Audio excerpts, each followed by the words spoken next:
Groceries, gasoline, rent and outstanding debts, inflation and painful price hikes have many Americans concerned about their financial present and future. And with fears that a recession could be lurking in the not-too-distant future, it's important that people get their affairs in order. NPR reached out to financial experts on how to better navigate these turbulent times. Here's the advice they gave from their respective fields.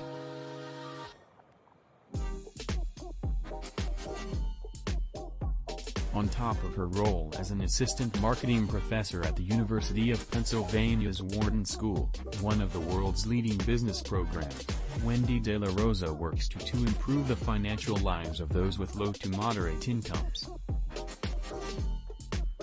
She co-founded the Common Sense Lab, which combines behavioral science and economics to improve people's financial well-being.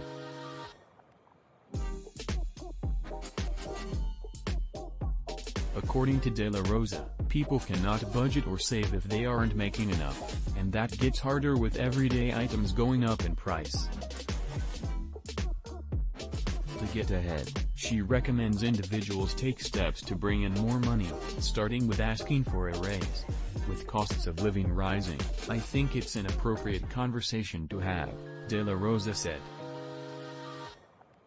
At the same time, the best way to achieve a meaningful boost in income is to land a position with the competition, De La Rosa said. In this tight labor market, where employers are essentially falling over themselves to try to find talent, if you feel like you're being undervalued at your workplace, now is the time to polish off your resume, to get out there, see what you can get, and at the very least, ask for a raise at your company. The next problem to tackle is credit card debt. As federal rates rise, so does the interest on your credit cards, which has hovered around 15% in recent years, according to NerdWallet. But rates can be as high as 25% to 30%. An individual's rate is more often than not established when they're younger, when they have little to no credit, resulting in a higher rate, De La Rosa said. And though an individual's credit score improves over time with punctual payments, most credit card companies don't change their interest rate, unless you ask. De La Rosa said tip number 1 is, go ahead, pick up the phone, call your credit card company and ask them to lower your interest rate.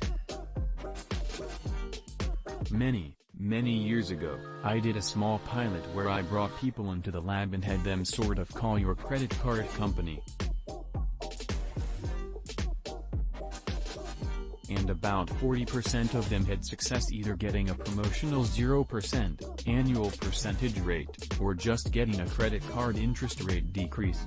An important detail worth noting, which many people may be unaware of, De La Rosa said, is that most credit card companies collect interest on overdue pay.